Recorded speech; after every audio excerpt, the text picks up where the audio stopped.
महाबेईमान क्षेत्रीय दलों के नेताओं ने सरकारें बना ली हैं। नाम खोलना ठीक नहीं हो, कई कई बार बना ली है, लेकिन एरोगेंसी पसंद नहीं है लोगों को। हाँ, मतलब आप नहीं मतलब रख रहे हैं, लेकिन कई नेता तो नहीं भी जाते हैं वापस। तो फिर नई लोकसभा भी सोचती होगी कि कभी यहाँ से भी ऐसी ये वास्ता रखेंगे जब हार जाएंगे या स्मृति टिकट जी नहीं नहीं गई मिलेगी। 11 महीने तक लौट के हारने के बाद। तो जो 73 जीते, ऐसा ना माना जाए कि वो हम लोगों से बहुत बड़े मतलब थे। जुनून से हमारी आप फैसला ले रहे हैं सीटें, हमारी यहाँ पर। कुश्तियां तगड़ी थी। तो 98 में हम एमपी थे, तो स्वाभाविक बात है कि मुलाकात हो गई। और मुझे लगता है कि जिस दिन मर्डर हुआ है, मैं सेकंड लास्ट पर्सन हूँ जिससे उनकी मुलाकात पार्लियामेंट हाउस की एनेक्सी में हुई थी। 3 बार सांसद बने हैं आप जलेसर से। हाँ, चौथी बार टिकट नहीं काटते क्योंकि सीट ही चली गई ना। कहीं कहीं बगल में लड़ा देना चाहिए था फिरोजाबाद। जब भी हारे हैं उसमें आप उसी परिवार से लड़ने चले गए जब आपको मालूम था ये चीज। करहल भी आपने फैसला उसमें लिया। हाँ, करहल में मैं यहाँ लॉ एंड जस्टिस था, पार्टी ने तभी भी करहल के आपने लिए सेम कहा तो फैसला गया। दोबारा लिया। तो सब चुनाव जीतने के लिए नहीं होते हैं, कुछ बांधने के लिए होते हैं। मुझे लगता है कि एक लव एंड हेट रिलेशनशिप में जी रहे हैं आप शायद उधर। नहीं, हेट शब्द क्यों है? अच्छा, हेट है ही नहीं, लव है इसमें। किसी से घृणा क्यों होना चाहिए? दिल टूटा किसका ज्यादा था, मुलायम सिंह यादव जी का या आपका शिफ्ट होते वक्त? देखिए, आप घर बदलते हैं तो कष्ट होता है, दीवालों से प्यार हो जाता है।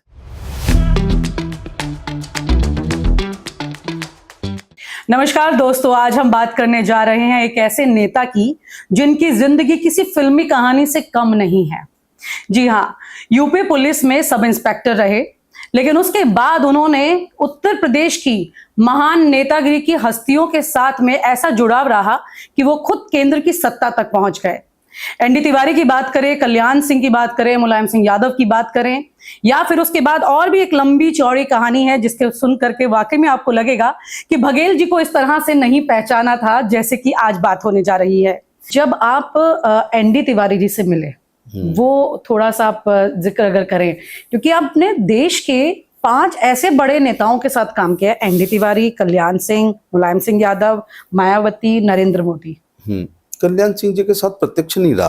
कल्याण सिंह जब चीफ मिनिस्टर थे तो मैं उनके साथ कभी नहीं रहा। लेकिन कल्याण सिंह जी सीएम थे तो यूपीएससी में एमपी होता था।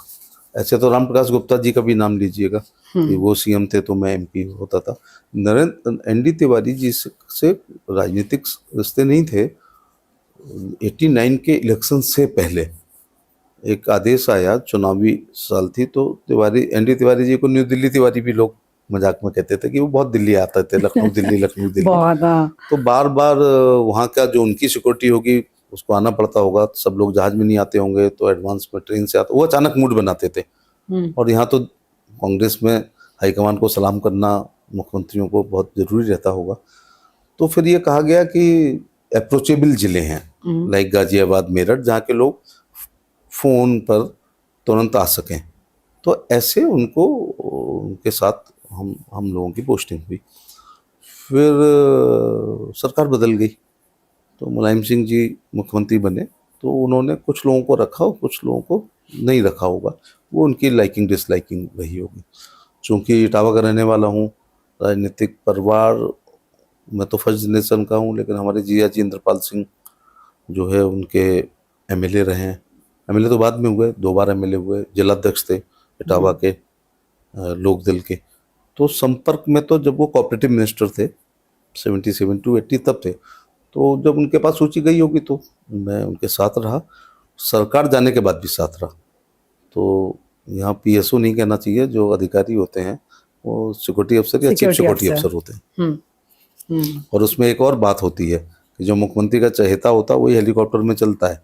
आप चहेते थे मुलायम सिंह यादव जी के? ऐसा लोग कहते हैं। हेलीकॉप्टर पे चलते थे आप उनके साथ? जो मुख्य सुरक्षा अधिकारी होगा वो चलता ही है। तभी तो 3 बार सांसद बने हैं आप जलेसर से। हाँ, चौथी बार टिकट नहीं काटते क्योंकि सीट ही चली गई ना। कहीं बगल में लड़ा देना चाहिए था फिरोजाबाद।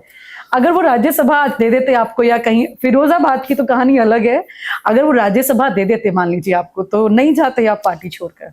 सवाल इस बात का नहीं है, जब पुलिस छोड़ के राजनीति में आए हैं और एक बहुत बड़ी फॉलोइंग बनी है, लोग मेरे पे निर्भर हैं, मेरे समर्थक प्रशंसक अनुयायी हैं, सातों जातियों का लोग काम कराने के लिए आते हैं। कल ही की फेसबुक पे देखो, भीड़ इतनी है कि मैं ही दिखाई नहीं पड़ता हूँ। सतत 6 घंटे हम लोगों से मिले, जिसमें आगरा, एटा, फिरोजाबाद, हाथरस, मथुरा, अलीगढ़, मैनपुरी, बुलंदशहर, बरेली, बदायूं, मध्य प्रदेश के भिंड, मुरैना, ग्वालियर, अभी आप आए थे तो मध्य प्रदेश के लोग यहाँ बैठे थे, हरियाणा के लोग यहाँ बैठे थे, और राजस्थान के भरतपुर, धौलपुर प्रत्यक्ष रूप से आते हैं काम कराने। और मोबाइल के ज़माने में तो आप साइबेरिया में हैं तो वहाँ भी फ़ोन सुन सकते हैं, वहाँ से भी मदद कर सकते हैं। तो सीट कहीं से भी मिल सकती थी। इतने लोगों को चौराहे पर नहीं छोड़ा जा सकता है उस एज में, तो राजनीति तो करनी है, तो इस प्लेटफॉर्म से ज़्यादा सेवा हो सकती है।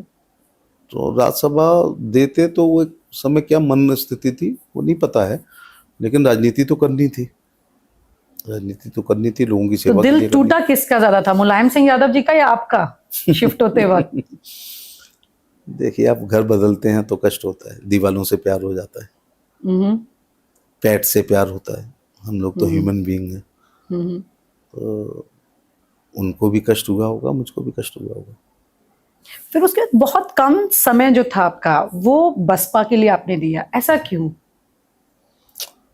भाई उन्होंने राज्यसभा आपको सीट दी। नहीं, राज्यसभा देने से पहले भी उन्होंने 2009 का, अब ये एक बहुत बड़ी गौरव की बात है कि फिरोजाबाद लोकसभा से अखिलेश यादव जी के सामने चुनाव लड़ाया जी। अखिलेश जी 2 जगह लड़े, कन्नौज और फिरोजाबाद जीत गए। पर आप कहते हैं कि उन्होंने आपको नहीं हराया। अखिलेश यादव जी ने नहीं हराया, बाबू कल्याण सिंह जी ने हराया। हाँ, आप उन्हीं को बोलते हैं। तो तारीफ इसलिए करनी चाहिए कि एक 30 दिन के लिए गठबंधन हुआ था मुलायम सिंह जी का, कल्याण सिंह जी का, जिसमें कल्याण सिंह जी ने लाल टोपी आगरा के सम्मेलन में पहनी थी, ऐसा मैंने फोटो देखा था। और उस लोकसभा में यादव के बाद अगर कोई जात है तो लोधी राजपूत है। उदाहरण के तौर से 2 MLA 5 में से लोधी राजपूत रहे 17 में, मुकेश राजपूत शुकुहाबाद से अभी भी हैं, और पप्पू लोधी जसराना से, और भी जसराना भारतीय जनता पार्टी शायद 800 वोट से ही केवल हारी है। तो कल्याण सिंह जी का और मुलायम गठबंधनों का कभी हारने वालों को बहाना नहीं बनाना चाहिए, लेकिन एक ऐसा गठबंधन हो जो जिसकी कल्पना कोई ना करे कि मुलायम सिंह जी और कल्याण सिंह जी भी एक हो सकते हैं। तो उन्होंने लगभग 1.5 लाख वोट ट्रांसफर किया होगा, क्योंकि देखो आज मुझे स्वीकार करता हूँ कई मंचों से किया है कि कल्याण सिंह जी अपनी जात के बड़े नेता थे, बड़े नेता नहीं थे बल्कि पोप थे, पूरा ट्रांसफर करते थे, और उनको केवल लोधी राजपूत तक सीमित नहीं करना चाहिए। जब मस्जिद गिरवाई मुख्यमंत्री रहते हुए तो सनातन में आस्था रखने वालों के भी वो नेता थे और ओबीसी के भी वो नेता थे। तो मैं केवल 64,312 वोट से हारा अखिलेश यादव से, उससे ज्यादा 64,000। हाँ। और फिर वादा ये हुआ था उनका कि क्योंकि कल्याण सिंह जी बीजेपी में नहीं थे और उनके बेटे राजवीर सिंह और राजू भैया इलेक्शन हार गए थे, बहू भी इलेक्शन हार गई थी, तो ये गठबंधन हुआ था। उस गठबंधन से वो स्वयं एटा से MP हुए समाजवादी पार्टी के सहयोग से, और अखिलेश यादव फिरोजाबाद से हुए। फिर उन्होंने इस्तीफा दिया तो डिम्पल यादव आई, फिर वो कन्नौज तो मेरे को BSP ने 3 महीने में 2 इलेक्शन लड़ाई। जब आप फिरोजाबाद एक जनरल चुनाव हार गए तो 3 महीने बाद क्या ज्यादा काबिल हो गए, लेकिन उनको पता था कि मेरे से अच्छा शायद कोई नहीं लड़ पाएगा, तो लड़ा, तो राज बब्बर की हवा चली जिसमें डिम्पल यादव भी आ रही। फिर उन्होंने मुझे राज्यसभा दी। राज्यसभा 6 साल का पूरा टेन्योर था।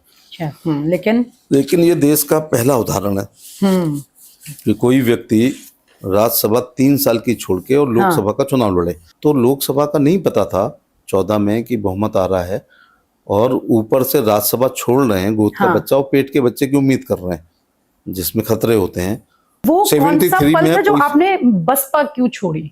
नहीं, मैं मोदी जी से प्रभावित होकर के कि आपने राज्यसभा की सीट। और क्या कारण था भाई, इसको थोड़ा क्लियर करिएगा अपने पॉडकास्ट में पत्रकार लोग कि MP रहते हुए MP स्क्वायर थोड़े हो जाएगा कि लोकसभा भी जाऊंगा, राज्यसभा भी जाऊंगा, यहाँ की भी निधि लूंगा, वहां की भी निधि लूंगा, यहाँ की भी तनख्वाह लूंगा, वहां की, और राज्यसभा हाथ में है और लोकसभा मतलब ये कोई मायावती से नाराजगी नहीं थी, मोदी जी के प्रति झुकाव था, ये कह रहे हैं? अरे भाई, नाराजगी थी तो अपने 6 साल काटो, और उसके बाद फिर लड़ लो जहाँ पे वातावरण ठीक बनता अगर।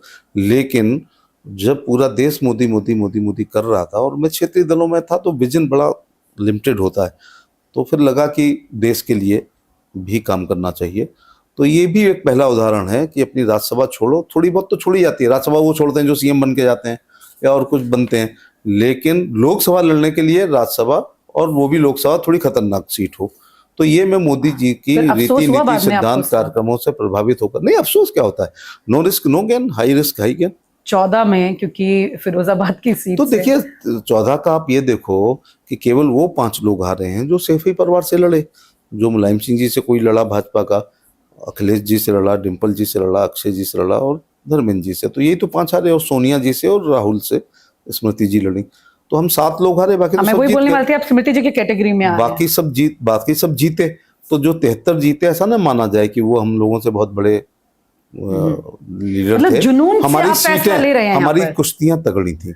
हाँ, मैं हमारी वही कह रही हूँ, आप कुश्ती जुनून से फैसला ले रहे हैं यहाँ पर, घाटा नहीं, फायदा नहीं देखे आपने इसमें। देश के दुनिया की सबसे बड़ी पार्टी के सबसे लोकप्रिय नेता ने और एचएम साहब ने, राष्ट्रीय उस समय यूपी के प्रभारी थे, राजनाथ सिंह जी राष्ट्रीय अध्यक्ष थे, तो सब लोगों ने विचार किया होगा और जब सोचा होगा कि हम ही लड़ सकते हैं। अभिमन्यु मारा गया तो क्या हुआ?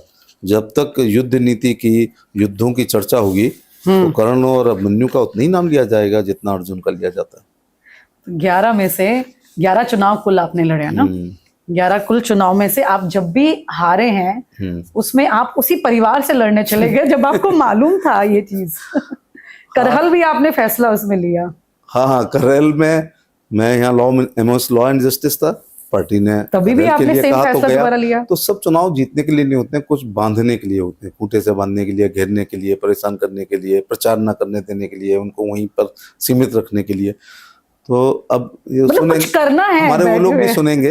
हाँ। जैसे राम गोपाल जी, धर्मेंद्र, अक्षय, डिम्पल और तेज प्रताप, ये 5 जो एमपी होते थे, ये 5 सेकंड के लिए भी करहल नहीं छोड़ पाए। एक आदमी 5 सभा तो मिनिमम करता है, हेलीकॉप्टर होते ही हैं लोगों पे, तो 25 सभा करके पर बार लौटता। तो 20 दिन में कितने करती सभा? 500। तब तक थर्ड राउंड था, 150 सीटों पर चुनाव था। तो 3 बार इनमें से कोई आदमी एक विधानसभा पे 3 बार, एक गया, 7 दिन बाद फिर कोई गया, और 4 दिन कोई गया। तो मुझे लगता है कम मार्जिन से हारने वाली सीटों को जिता सकते थे। तो ये एक नुकसान हुआ। एक जहन में सवाल ये आया था, क्योंकि आपने 98 में राजनीति शुरू की, 96 में फूलन देवी को भी मौका दिया था मुलायम सिंह यादव जी ने। तो एक ऐसा व्यक्तित्व जो, मतलब जिसे जब अब याद करते हैं लोग कि भाई पहली बात कि वो एक महिला डकैत थी, दूसरा मल्ला परिवार से एक तकलीफ झेले हुए, अलग अलग तरह की परसेप्शन है लोगों के जो चर्चा करते हैं कभी, क्योंकि वो भी संसद में थी तब, है ना? और क्या इस पर टेक है? क्योंकि वो मुलायम सिंह यादव को थैंक यू करते हुए चली गई, लेकिन क्या वाकई में इसके फेवर में रहे आप? इस बात के फेवर ऑन फेवर की बात नहीं है। आप टिकट की बात कर रहे हैं, वो आपको वहाँ से शुरू करना चाहिए। अर्जुन सिंह साहब ने, जो तत्कालीन मध्य प्रदेश के मुख्यमंत्री थे, फूलन देवी के मुकदमे मध्य प्रदेश में ज़्यादा थे और उन्होंने सरेंडर कराया और मुकदमों को वापस लिया। एक ऐसा कानून है कि राजहित में या राष्ट्रहित में, सॉरी, जनहित में मुकदमों को वापस लिया जा सकता है। और माननीय अदालत जहां पर वो मुकदमे विचाराधीन है, ये जुडिशरी सहमत है, तो केस खत्म हो जाते हैं। उसी तर्ज पर पहले अर्जुन सिंह साहब ने मुकदमे वापस लिए, सरेंडर कराया, मुकदमे वापस लिए। उसके बाद मुलायम सिंह जी ने उत्तर प्रदेश में जो पंजीकृत मुकदमे थे, जो खास तौर से इटावा में, औरैया में, जालौन में, इधर कानपुर देहात में इधर रहे होंगे, तो उनको वापस लिया, सरेंडर नहीं कराया, वापस लिया और देन टिकट दी। तो जनता ने जिताया। ये तो जनता को सोचना चाहिए किसको जिताना है, किसको नहीं जिताना है। जनता ने उनको जिताया। मुलाकात की बात है, 98 में हम एमपी थे, तो स्वाभाविक बात है कि मुलाकात हो गई। और मुझे लगता है कि उनका जिस दिन मर्डर हुआ है, मैं सेकेंड लास्ट पर्सन हूँ जिससे उनकी मुलाकात पार्लियामेंट हाउस की एनेक्सी में हुई थी। अच्छा। मैं भी दवाई लेने गया था और वो भी दवाई ले रही थी। तो उन्होंने कहा कि मुझे छोड़ दो, तो मैं गाड़ी नहीं रखता था। मैं 5 कार्यकाल तक मेरे पास अपनी निजी गाड़ी यहाँ नहीं थी, और जो पार्लियामेंट की गाड़ी 10 रुपये में आ जाती है सदन ले जाने के लिए, आने के लिए, या जो एमपीज के हाउस में। तो मुझे याद आ रहा है कि मैंने कहा कि मेरे पे गाड़ी नहीं है, रघुराज सिंह साक्य जो इटावा के तत्कालीन एमपी थे, उन्होंने अपनी गाड़ी से छोड़ा है। और मुझे याद है उस टाटा स्ट्रेट वो गाड़ी थी सफ़ेद कलर की, तो उन्होंने गेट पे छोड़ा, शायद गेट के सड़क पे छोड़ा होगा, अशोका रोड पे घर था उनका, और अंदर गेट पर ही वो मारी गई थी। 27 साल में सिर्फ 3 बार आपने दरबार मिस किया, जैसा मैंने शुरुआत में कहा। ये 3 बार ऐसे कौन से मौके थे जो जनता दरबार आपके मिस हुए? एक तो ये अभी ताजा में जब नई पार्लियामेंट का उद्घाटन हुआ, याद करें तो उस दिन इतवार था। हाँ, इतवार था उस दिन, माननीय प्रधानमंत्री जी ने किया था। तो वो एक ऐतिहासिक क्षण था। नई बिल्डिंग घुसना था, देखना था, और वो सिंगोल अपना आया, भाषण हुए, लेकिन उस दिन भी रात में मैं पहुंच गया हूँ। आपने अच्छा याद दिलाया, नई बल्कि मैं उल्टी पार्लियामेंट बात से। कह रहा हूँ कि जब मैं 4 कार्यकाल में 23 रात दिल्ली रुका हूँ, तो कुछ लोग महीने में ही 23 रात दिल्ली रुक जाते होंगे। आप सिर्फ 23 रात दिल्ली में रुके? रुका था।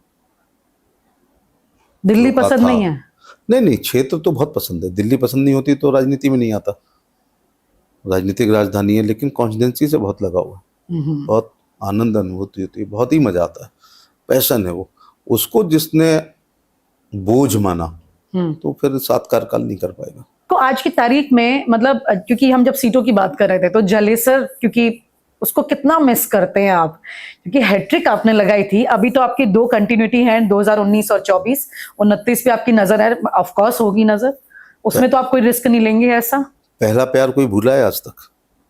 चाहे वो गर्लफ्रेंड हो या बॉयफ्रेंड हो, तो कॉन्स्टिट्यूंसी से भी तो प्यार होता है ना। पहले पैट को आप भूलें कभी? जो परिवार में पहला पैट आया होगा, मुझे तो याद, नाम तक याद रहते हैं अपने सारे पैट्स जाहिर के। है। तो मिस तो करते ही हैं, लेकिन जलेसर लोकसभा, कम लोगों को पता है, देश की वाहिद अकेली लोकसभा थी जो 5 जिलों की थी। उसमें आगरा था, उसमें एटा था, उसमें फिरोजाबाद था, उसमें हाथरस था, उसमें मथुरा था। तो एक असेंबली एक जिले की होती थी, लेकिन लीडर तो पूरे जिले का हो जाता है। लेकिन आगरा नए परसिमन में मेरी पुरानी लोकसभा की पूरी अहमदपुर आ गई, और पूरी जलेसर आ गई, और थोड़ी सी निधौली आ गई।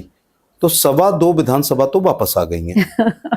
लेकिन अभी भी 2.25 सादाबाद को और पुरानी टूंडला को बहुत मिस करता हूँ। टूंडला फिर एक बार दोबारा जाना पड़ा हाँ, 17 एमएलए में, लड़ने के लिए, 17 में गए थे तो एक बार फिर 2 साल वहां सेवा करने का अवसर मिला, और आई एम द अब सेकंड लगाव हो जाता है पुरानी आफ्टर द चीजों में ज्यादा। Independent, I am the second MLA of BJP. दूसरा हूँ। वो 16 बार बीजेपी वहां पर लूज की थी, और मैं 56,000 से वहां एमएलए लेकिन बना। आपका तो कनेक्ट मैं हुआ ना आत्म वहाँ। प्रशंसा की बात नहीं कर रहा हूँ। टूंडला विधानसभा वो विधानसभा है जिसमें श्री अखिलेश यादव, जब हम लड़े तो वो 18,000 से हार गए। डिम्पल यादव 31,000 से हारी। अक्षय यादव 32,000 से हारे। स्वर्गीय रामवीर उपाध्याय बड़े नेता थे, वो 19,000 से हारे। एक हमारे उपदेश सिंह चौहान उर्फ खलीफा थे, वो 20-22,000 से हारे। निडर साहब 2 बार 10,000 और 9,000 से हारे। रघुवरदयाल वर्मा बड़ा नाम था, वो हारे। तो कहने का मतलब है टूंडला अब इतने, मैं चुनाव हारा, फिरोजाबाद वो अलग बात है, लेकिन टूंडला में मेरे से सब हार के गए। 4 बार एमपी होने के बाद एमएलए रहा, तो वो लौटी थोड़े दिनों के लिए। लेकिन शादी ब्याह भागवत कथाओं के निमंत्रण के सहारे, दुख सुख के सहारे मैं अपनी पुरानी लोकसभा में निरंतर जाता हूँ, क्योंकि एक खानदानी आदमी को एहसान और अपमान दोनों याद रखना चाहिए। भले क्षेत्र परसिमन आयोग ने आप बाहर किया, लेकिन दिल से थोड़े बाहर हो सकता क्षेत्र। हम कोई डीएमएसपी थोड़े कि ट्रांसफर हो जाए तो उस जिले से फिर कोई मतलब ना रखें। हाँ, मतलब आप नहीं मतलब रख रहे हैं, लेकिन कई नेता तो नहीं भी जाते हैं वापस। तो फिर नई लोकसभा भी सोचती होगी कि कभी यहाँ से भी ऐसी ये वास्ता रखेंगे जब हार जाएंगे या स्मृति टिकट जी नहीं नहीं गई मिलेगी। 11 महीने तक लौट के हारने के बाद। तो खैर, एक इम्पॉर्टेंट चीज ये है कि आपने कैट्स की बात की बीच में, तो क्योंकि आपके पास 2 बार, जैसे पशुपालन मंत्रालय जो है, कैबिनेट में भी आपके पास मत्स्य रहा, तो ये मैंने सुना है कि आपके पास कैट्स हैं। कितनी बिल्लियां आपके पास? इसलिए नहीं रहा, मतलब ये प्रधानमंत्री और मुख्यमंत्री जी का ये विशेषाधिकार होता है कि किसको मंत्री बनाएं, किसको ना बनाएं, किसको क्या विभाग दें, किसको कैबिनेट दें, किसको राज्य दें, किसको एमओएस इंडिपेंडेंट दें, विभाग क्या दें। तो संयोग ऐसा है कि मैं उत्तर प्रदेश में animal husbandry, fisheries, minor irrigation, underground water रहा, और दिल्ली में लॉ, एमओएस लॉ भी तो रहा हूँ। लॉ रहे हैं, हेल्थ रहे हैं, पंचायती राज आपके पास रहा है। आजकल एनिमल हस्बेंड्री, फिशरी, डेयरी और पंचायती राज है। तो मुझे बड़ा मतलब ये है कि मजाक में कहता हूँ, लेकिन बात सही है कि इतने करोड़ योनियां होती हैं, 83 करोड़ योनि होती हैं। तो जो हेल्थ मिनिस्टर होते हैं वो केवल ह्यूमन के होते हैं। 82 करोड़, तब 83 करोड़ के मिनिस्टर हैं। 82 करोड़ 99 लाख 9,999 का, क्योंकि एनिमल हस्बेंड्री में आप पक्षियों को भी इलाज करोगे, रेप्टाइल्स का भी करोगे, मैमल्स, इसका गाय भैंस। आपके पास जो भी मंत्रालय होता है, कुछ ना कुछ इंटरेस्ट एरिया निकाल ही लेते हैं, मैंने देखा है ये चीज। नहीं, मैं तो पूरी फैमिली, हेल्थ में भी आपका ऐसा ही लवर्स कुछ? हैं। हाँ, मैं लॉ में था तो भी मेरे पास 9 बिल्लियां, 10-12 डॉग्स, 3 ऑस्ट्रिच, 15-20 बतखें, 30-40 कबूतर, 2 लंगूर, एक बंदर, हाँ, 2-3 तोते रहते थे, मतलब ये सब एक घोड़ी, गाय। तो जू बनाया हुआ है आपने पूरा। देखिए, ह्यूमन पे ये जिम्मेदारी है। हम उनके जंगल में चले गए, उनके चारागाह में चले गए, तो फिर उनका रख रखाव और वेलफेयर भी सक्षम लोगों को करना चाहिए। That's very very interesting. आपके एरिया में एक इम्पॉर्टेंट चीज ये है कि एयरपोर्ट डैम, इसका काम वहां की जनता अक्सर ये कहती है कि काम चल ही रहा है, काम खत्म क्यों नहीं हो रहा है ये? एयरपोर्ट का तो आपके माध्यम से जनता को आश्वस्त करना चाहूँगा कि 27 से पहले ये मैं एयरपोर्ट अथॉरिटी सलाहकार समिति का चेयरमैन भी हूँ, तो हर 3 महीने में रिव्यू भी करते हैं।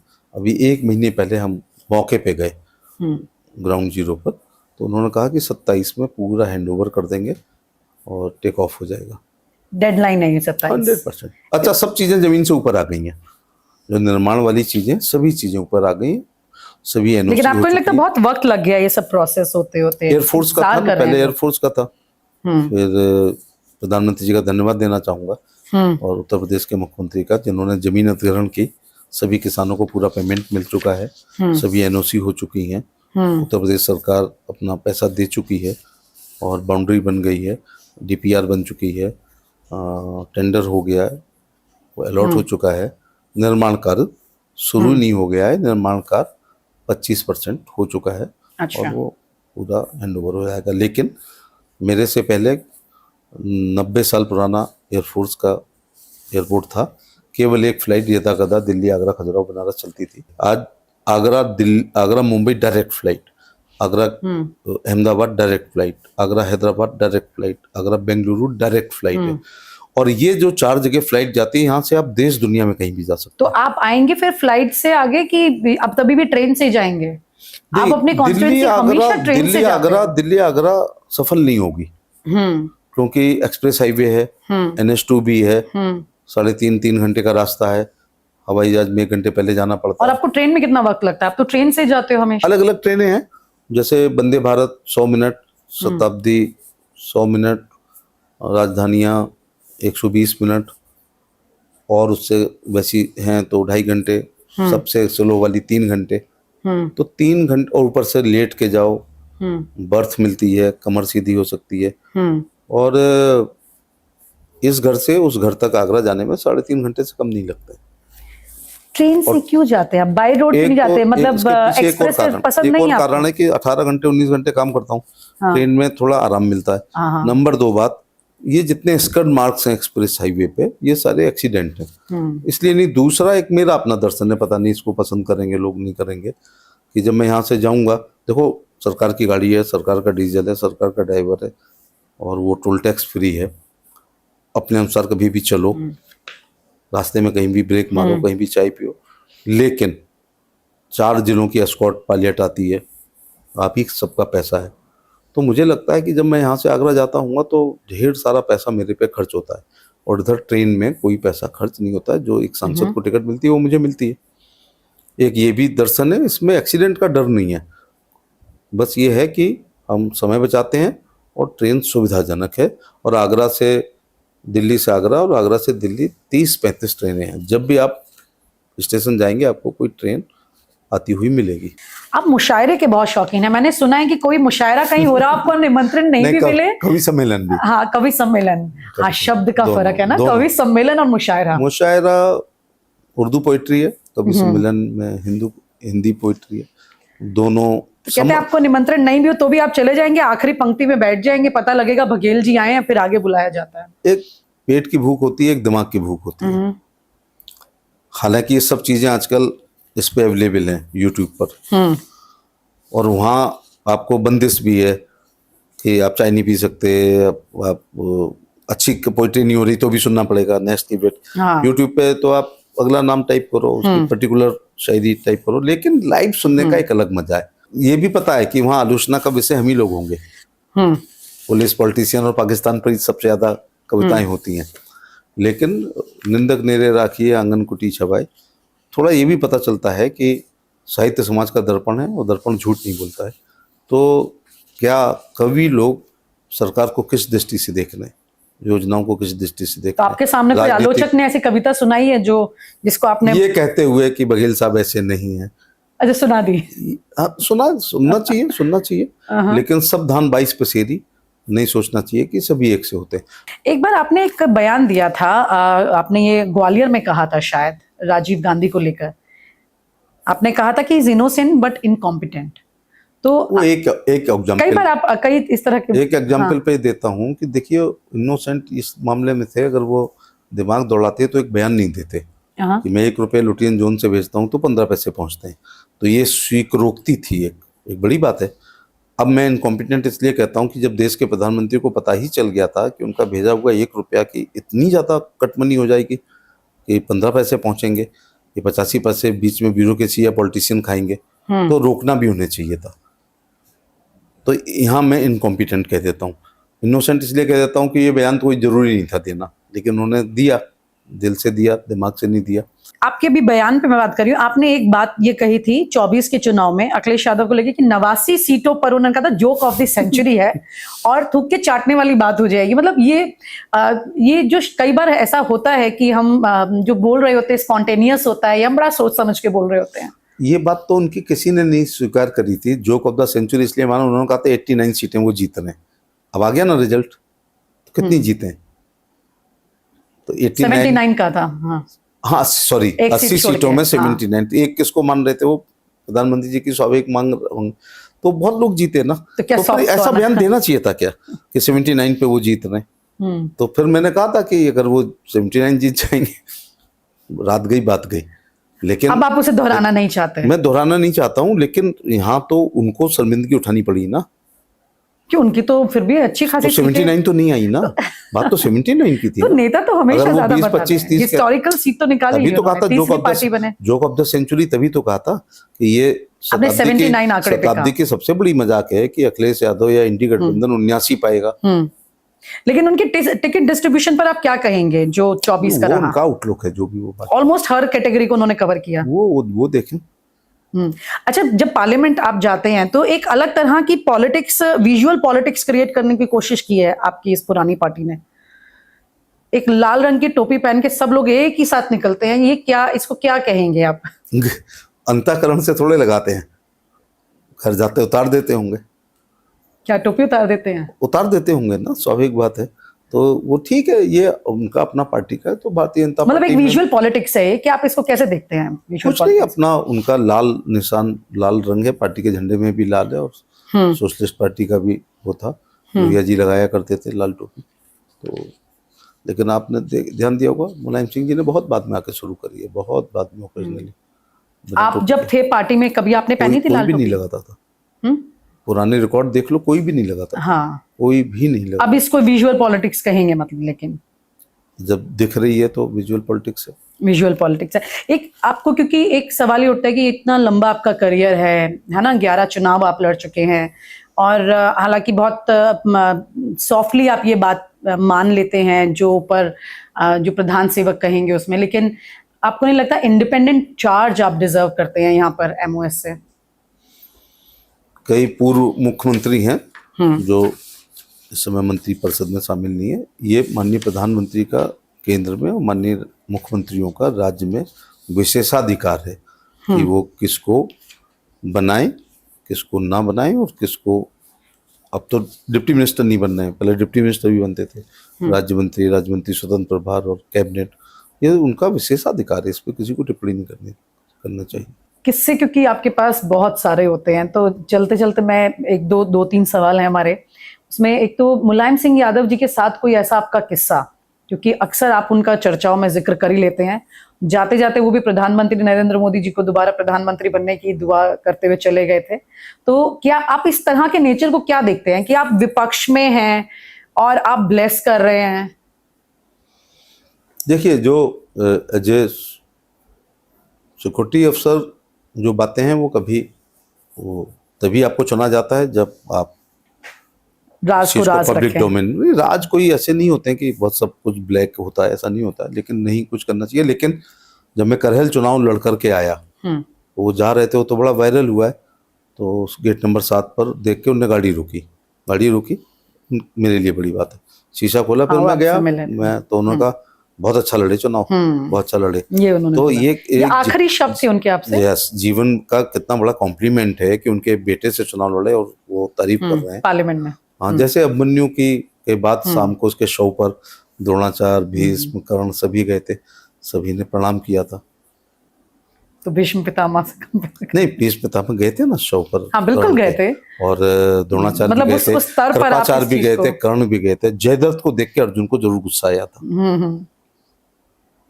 लेकिन मुलायम सिंह जी 22 के चुनाव में केवल 2 सीटों पर प्रचार करने गए, एक करेल में मेरे खिलाफ और एक जौनपुर में वो सीट है जिसपे पारसनाथ यादव का लड़का लड़ा था, उनको भी प्यार करते थे पारसनाथ को। तो यहाँ भी फिर मैं कहूंगा कि अखिलेश से नहीं हारा, मुलायम सिंह जी ने हराया।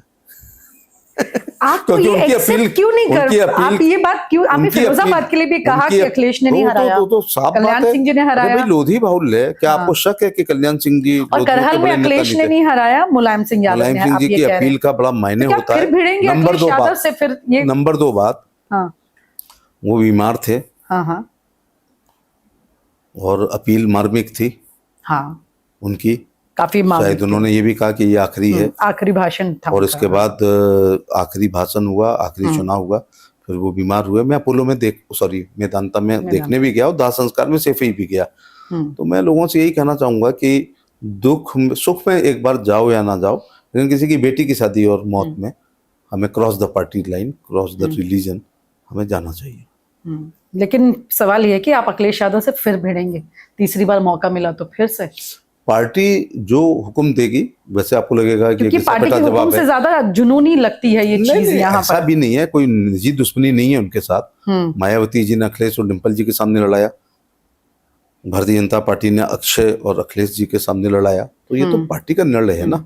तो आप आपको गौरव महसूस करना चाहिए कि इतनी बड़ी पार्टी, इतनी बड़ी यूपी की कैबिनेट, इतनी बड़ी भारत की कैबिनेट, और आप चुने जाते हो, तो ये अच्छी बात है।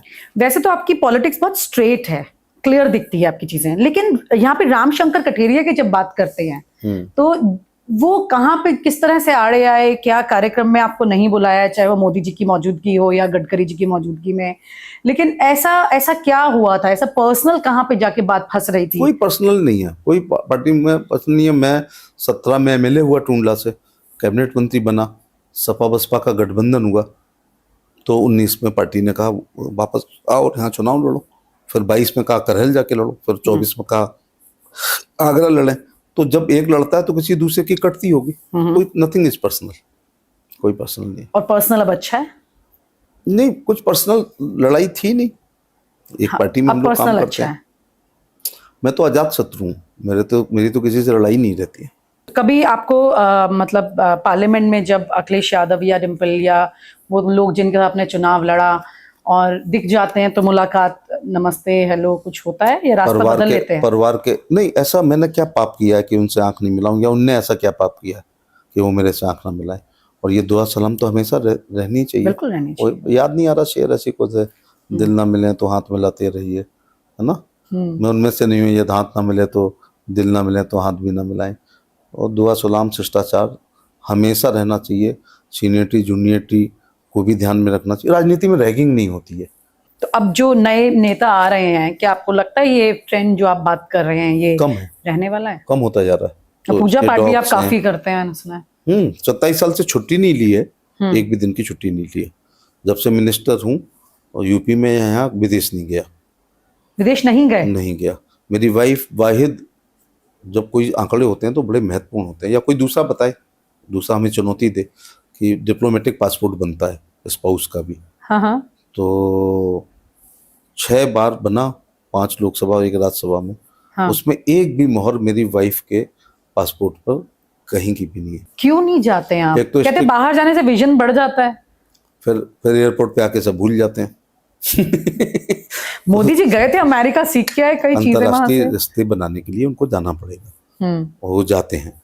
जनमत अपने पक्ष में होता है, MOUs होते हैं, एक्सपोर्ट इंपोर्ट की बातें होती हैं, भारत का नाम रोशन होता है। मोदी जी तो अच्छा कर रहे हैं, लेकिन मेरी वाइफ के 6 बार के पासपोर्ट में एक भी मोहर नहीं। वो क्या होता है, वो कार्यकाल का होता है, 24 से 29 आएगा, 14 से 19 या सिर्फ ID प्रूफ की तरह काम कर रहा है तो पासपोर्ट। वो नहीं, उसके लिए एक होता ही है एमपी स्पाउस का एक होता है, वो ऐसे ही जाके जमा करते हैं, हम फिर दूसरा लेते हैं, फिर जमा करते हैं, फिर लेते हैं, तो उसमें कोई स्टंप नहीं होता। या कोई बताए कि किसी के 5 कार्यकाल नहीं, 6 कार्यकाल भाई, 3 लोकसभा जलेसर, 2 लोकसभा आगरा, 1 राज्यसभा, हाँ। स्पाउस का बनता है उसी दिन बनता है। डिप्लोमेटिक पासपोर्ट होता है जिसके काफी लाभ भी होते हैं, लेकिन नहीं है। एक तो हम लोग स्ट्रिक्ट वेजिटेरियन है, तो थोड़ा विदेश जाने में ये भी दिक्कत होती है। लेकिन आप प्योर वेजिटेरियन है? हाँ, बहुत ज्यादा। कोई ड्रिंक भी नहीं करते आप? अभी तक तो नहीं किया। क्या मतलब ट्राई कर लेंगे?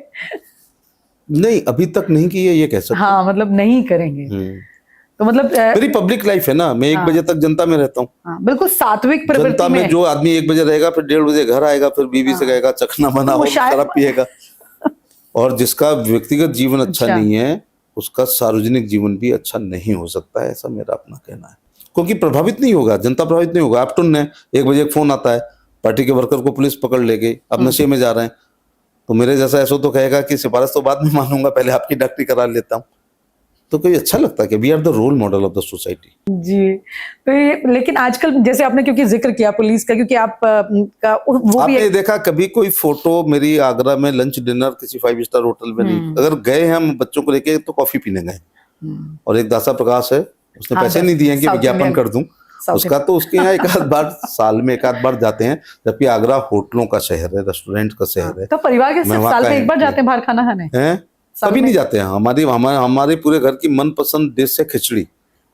वो कहेंगे जितनी देर बाहर जाएंगे उतनी देर हमारे साथ बैठ के बातें कर लो। लोग तो मंत्री होने के बाद प्रिविलेज लेते हैं अलग अलग तरह के, बाहर जाएंगे गाड़ी में, तो बाद में कितना कष्ट होता है, परिवार को प्रिविलेज दिखाएंगे, बाद में कष्ट कितना होता है। और एक बात और बता दें कि कई महाबेईमान क्षेत्रीय दलों के नेताओं ने सरकारें बना ली हैं, नाम खोलना ठीक नहीं हो, कई बार बना ली है, लेकिन एरोगेंसी पसंद नहीं है लोगों को। दिल से बोलते हैं आप, मतलब दिमाग से राजनीति लेकिन जरूरी है।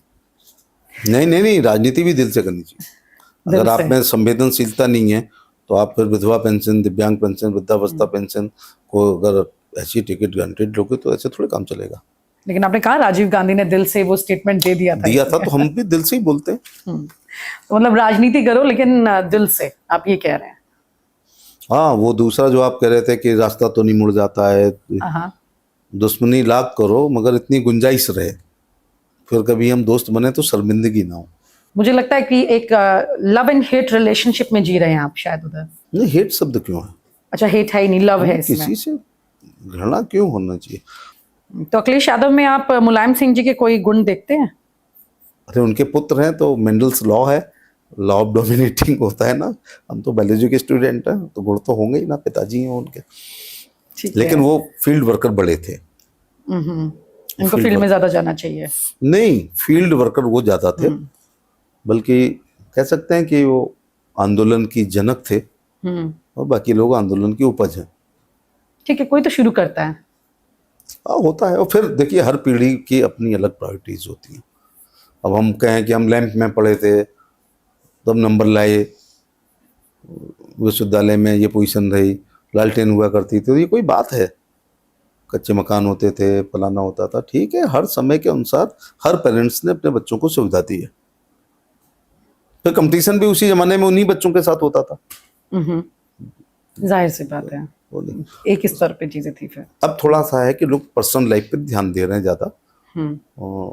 पुराने नेताओं की बस पब्लिक लाइफ ही पब्लिक लाइफ थी, पर्सनल लाइफ नहीं होती थी। गाजियाबाद में है, पता चला गाजीपुर में कुछ हो गया तो रात भर चल के वहां पहुंच रहे हैं। ऐसा आज तो ट्वीट करके भी काम चल जाता है, तब तो मौके पे जाना पड़ता था, वरना दूसरा पहुंच के लूट लेगा सारा दंगल। तो ट्वीट से काम चल जाता है? एक ट्वीट होता है, फिर आप लोग भागते हो उसका जवाब लेने के लिए। पहले आपको कवरेज करने के लिए जाना होगा धरना रैली प्रदर्शन में। अब तो अपने स्टेटमेंट्स क्लियरली दे देते हैं सब ट्वीट के जरिए ही। अमेरिका तक दे देता है। जिस तरह से आप गांव गोत्र का नाम लेते हैं, वो जो आपका डायलॉग है, मैंने किसी नेता को कभी ऐसे बोलते नहीं देखा। कैसे याद रह जाती है सब आपको? नहीं, एक तो याददाश्त गॉड गिफ्टेड होती है, लेकिन ये जो गांव है या गोत्र है या उसकी जातियां, ये भ्रमण करने से होती हैं। इसको कोई रटा नहीं जा सकता है। तो जब मैं कोई गांव गिनाऊंगा तो वो मेरी आंखें रास्ते पर होंगी, सड़क पर होंगी। सारे रास्ते याद है आपको? सड़क पर होंगी, हाँ, निश्चित तौर से। क्योंकि मंत्री तो अब बने हैं, उसके पहले साधारण एमपी थे, तो मुझे कोई एस्कॉर्ट पायलट थोड़े मिला होगा। जो आगे आगे चले। और अपनी ही एक गाड़ी में अपने सिक्योरिटी के साथ ही मैं 20-25 साल से दौरा कर रहा हूँ। तो जिसको ले जाया जाता है उसको रास्ता याद नहीं होता है, जो स्वयं जाता है तो उसको रास्ता याद रहता है। मैं तो ये भी बता सकता हूँ यहाँ कीचड़ होगा, यहाँ खूंटा गड़ा होगा, यहाँ भैंसबंदी होगी, तो यहाँ तक गाड़ी जाएगी, यहाँ तक नहीं जाएगी। कितने गांव के नाम याद हो गए फिर आपको? कितना भ्रमण कर लिया? मैं सवाल ये पूरे गांव नहीं, सारे गांव का दौरा हो चुका है, कई बार हो चुका है। तो आपकी कॉन्स्टिट्यूएंसी में ही अगर मैं जानना चाहूँ कि भाई मैंने देखा है कि इस तरह से मैंने किसी भी नेता को एक सांस बोलते हुए नहीं देखा जिस अंदाज में आपको देखा है। कम से कम हमारी लोगों को तो पता चले ना कि हाँ देखिए हमारे नेताजी इतने इंटेलिजेंट है, उनको एक लाइन में याद हो जाता है। जलेसर में तो पूरे गाँव थे, केवल 5 कस्बे थे। आगरा में तो शहर है, शहर में एक गली खत्म होती है, मोहल्ले का नाम दूसरा शुरू हो जाता है, लेकिन गाँव के बीच में गैप होता है, तो वो रास्ते होते हैं, चक्रोड होते हैं, मेन रोड से बाइफरकेटेड होता है। तो मैं एक जगह अपने को केंद्रित करूंगा, फिर वहाँ से गिनाना शुरूंगा। जैसे एतमादपुर विधानसभा है तो जाट समाज के गांव हैं, तो पैंतखेड़ा है, हाजीपुर खेड़ा है, सोनगा है, गिजौली है, धंगरौली है, नगला चतरा है, गढ़ी जीता है, बेनई है, नांदऊ है, धौरऊ है, बगल घूसा है। इसके अलावा हमारा सहजागढ़ी है, चरौली है, चावली है। इसके अलावा एक और ये है सवाल गोत्र पर। हाँ, तो गोत्र पर जैसे पैंतखेड़ा है, आज बहुत अच्छी बात है कि हमारी पैंतखेड़ा एक गांव है जिसमें जुरैल जाट है। अच्छा। ध्रुव जुरैल वहीं के हैं जो आज इंग्लैंड के खिलाफ भारत की तरफ से खेल रहे हैं और विकेट कीपिंग कर रहे हैं। तो जुरैलों का है। हाजीपुर खेड़ा, सोनगा, गजौली, धंगरौली, नगला चतरा, गढ़ी जीता, ये एक गेहार गोत्र है जाटों का, वो है। खोड़ा है, मढ़ाका है, परसौरा है, नगला कली है, नगला सौरई है, इनमें भरौतिया जाट हैं।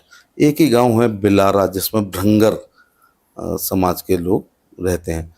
तो फिर मई है, नौपुरा है, सरौट है। ये एक अलग से 5 गांव हैं जिसमें एक अलग उपजाति रहती है। कुरसंडा है, बिसावर है, इसमें हगा चौधरी जाट समाज के रहते हैं। तो 4 कार्यकालों में तो रोज जाता था। तो आप रोज जाएंगे तो वो याद रह जाता है, स्मृति में रहता है। और जब तक कुछ भूलेंगे तब तक एक रिवीजन हो जाता है, दोबारा उस गांव में चले जाते हैं, तिवारा चले जाते हैं। तो 4 पीढ़ी के वोट ले चुके हैं। ग्रैंडफादर का लिया, फिर उनके बेटे का लिया, फिर उसके बेटे का लिया, उसके नाती का लिया, क्योंकि 28वां चल रहा है चुनाव लड़ते लड़ते। 11 लोकसभा लड़ लिए, विधानसभा, राज्यसभा, जिसमें 7 बार रिजल्ट भी पॉजिटिव आया। और ये 4 पीढ़ियों से कनेक्टेड कैसे रहते हैं आप? Man to man and people to people contact राजनीति का सबसे अच्छा है। बहुत दिलचस्प आपके साथ बातचीत रही, बहुत सारे किस्से आपने हमारे साथ साझा किए, चाहे वो हिस्ट्री हो, फिलॉसफी हो, शायरी की बात हो या फिर राजनीति की बात हो, बहुत सारी बातें हैं। लेकिन कुल मिलाकर आपके लिए भी एक शेर है कि जी, पत्रकारों की तरफ से मालिकों के लिए, जो ख्वाब थे मेरे जहन में न कह सका न लिख सका, जो जुबान मिली वो कटी हुई, जो कलम मिला वो बिका हुआ। ये तो नहीं, आप हमसे बहुत सवाल कर रहे हो कि कैसा लगता है, स्वतंत्र हो, काम कर पाते हो, तो आप लोग कर पाते हो? इस शेर में मैंने सब कह दिया। नहीं, हम इंडिपेंडेंट है, अभी पहले टीवी में थी लेकिन अब खुल करके अपना काम कर रही हूँ, शायद इसीलिए तमाम सवाल आपके साथ एक लंबी फहरिस्त के साथ पूछे हैं। बहुत बहुत शुक्रिया, बहुत बहुत शुक्रिया आपके साथ चर्चा का। काफी अच्छे ऐसे चर्चाएं आपके साथ हुई हैं जो शायद जिसे कहते हैं कि एक अच्छे आर्काइव की तरह लोगों के सामने हमेशा रहेंगी। बहुत बहुत शुक्रिया, थैंक यू सो मच। नमस्कार, थैंक यू वेरी मच।